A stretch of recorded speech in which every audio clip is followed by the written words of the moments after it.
God started his, salvation or redemption plan. And then first of all, he gave the law.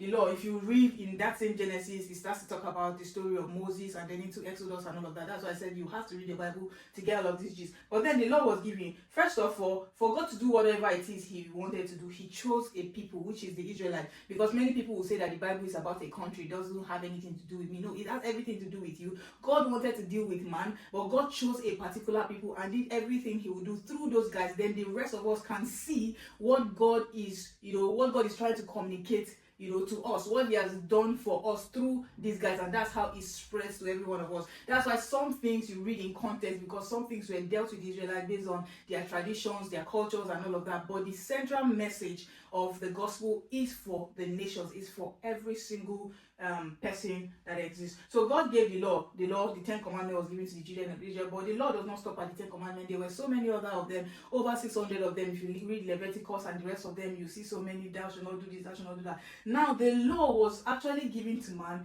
first of all, to be like a mirror, to show man who he is, that he is in sin. No, that's not how to spell mirror. So the law is like a mirror that showed man that he is in sin. He showed him his state, because when man fell, it feels like man didn't even know that he had died. It feels like he didn't know he was in a state. Imagine that sin transferred to all of us because of this one man. Yes, Adam and Eve knew what happened, but how about those, they started to reproduce? The others were not there when it categorically happened. So when they were born into sin, they started to act in certain ways. They would think that they are in their natural estate and they are just doing what's normal. I think that's why when Cain killed his brother Abel, you have to read the Bible. Again, we'll keep emphasizing that. I find that place very, very funny. Like, Cain killed Abel and God asked him, where is your brother?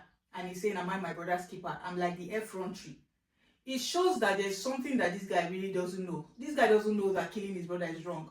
Because I think he feels like we're just living the life. You know how you hear some business principles and they'll tell you that the top is for those who are swift, who are strong. Once you can put the other person down and get to the height of your career, it doesn't matter. You don't care what happens to the other person. But that's not God's way. So that's how man was living. That's how these kind of ideas and thoughts came. Killed his brother, and he's like, am I my brother's keeper? Like, there's nothing wrong.